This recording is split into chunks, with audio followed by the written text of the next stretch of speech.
ನಮಸ್ಕಾರ ಎಲ್ಲರಿಗೂ, ಹೇಗಿದ್ದೀರೆಲ್ಲರೂ? ಎಲ್ಲರಿಗೂ ನಾಗರ ಪಂಚಮಿ ಹಬ್ಬದ ಶುಭಾಶಯಗಳು. ನಾನೀಗ ಇಲ್ಲಿ ಕೆಸುವಿನ ಎಲೆ ತೆಗಿಲಿಕ್ಕೆ ಅಂತ ಬಂದೆ. ಇವತ್ತು ಬೇರೊಂದು ರೆಸಿಪಿ ಮಾಡೋಣ ಅಂತ. ನೋಡಿ, ಇಂಥ ಎಲೆ ಬೇಕು ನಮಗೆ. ಚಿಕ್ಕ ಚಿಕ್ಕ ಎಲೆ ಬೇಕು. ಇದು ಎಲ್ಲ ದೊಡ್ಡದು ನೋಡಿ, ಇದೆಲ್ಲ ದೊಡ್ಡ ದೊಡ್ಡ ಎಲೆ. ಇದು ಬೇಡ ನಮಗೆ. ಇಷ್ಟು ಚಿಕ್ಕ ಎಲೆ ಬೇಕು. ತೆಗಿತೇನೆ ಈಗ. ಎಲ್ಲ ತೆಗಿಯುವ.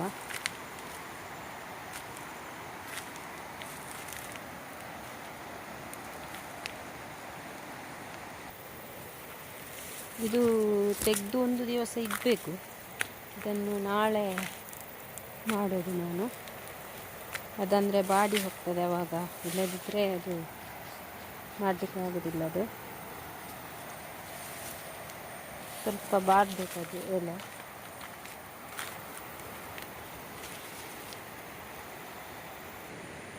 ನೋಡಿ, ಎಲೆ ಎಲ್ಲ ತೆಗೆದು ಅದನ್ನು ನೀರಿನಲ್ಲಿ ವಾಶ್ ಮಾಡಿ ಇಟ್ಟಿದ್ದೇನೆ ನಿನ್ನೆ. ನೋಡಿ, ಇವಾಗ ಇದು ಇಷ್ಟು ಇದಾಗ್ತದೆ.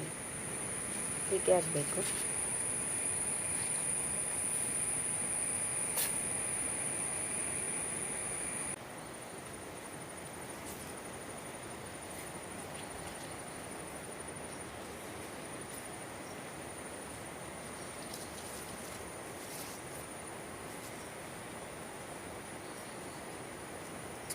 ಚೇಟ್ಲ ಈ ಥರ ಮಾಡೋದು. ಇದು ನಿನ್ನೆ ತೆಗೆದಿಟ್ಟಿದ್ರಿಂದ ಬಾಡಿದೆ ಎಲ್ಲ ಒಳ್ಳೆಯದಾಗ್ತದೆ ಮಾಡಲಿಕ್ಕೆ. ಬೇಗ ಬೇಗ ಆಗ್ತದೆ ನೋಡಿ.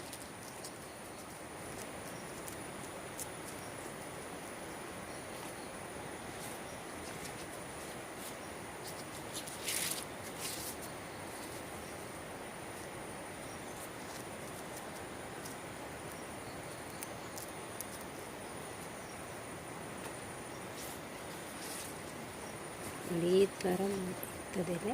ಹೀಗೆ ಮಾಡೋದು. ಹೀಗೆ ಕೆಸುವಿನ ಎಲೆಯ ಚೇಟ್ಲ.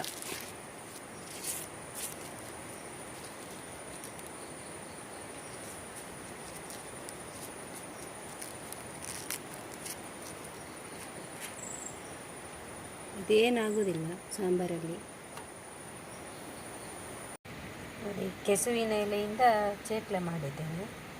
ಇದಕ್ಕೆ ಚೇಟ್ಲ ಅಂತ ಹೇಳ್ತಾರೆ. ನೋಡಿ, ಇದೇನಾಗೋದಿಲ್ಲ ಸಾಂಬಾರಲ್ಲಿ, ಬಿಚ್ಚುವುದಿಲ್ಲ ಇದು. ಇದಕ್ಕೆ ಟೊಮೆಟೊ ಮತ್ತು ಹಲಸಿನ ಬೀಜ ಹಾಕ್ತಾ ಇದ್ದೇನೆ. ಈಗ ಬೇಯಲಿಕ್ಕೆ ಇಡುವ ಇದನ್ನು.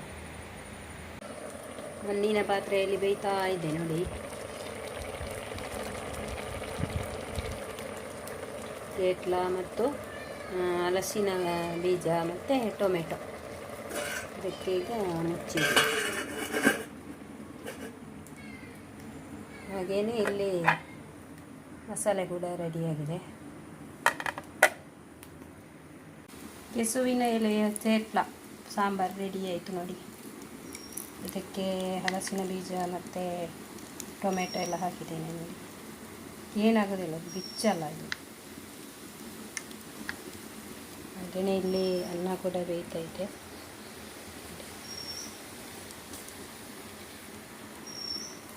ಓಕೆ, ವಿಡಿಯೋ ಇಷ್ಟ ಆದರೆ ಲೈಕ್ ಮಾಡಿ, ಶೇರ್ ಮಾಡಿ, ಹಾಗೆ ಸಬ್ಸ್ಕ್ರೈಬ್ ಮಾಡಿಕೊಂಡು ನೋಡಿ. ಧನ್ಯವಾದಗಳು.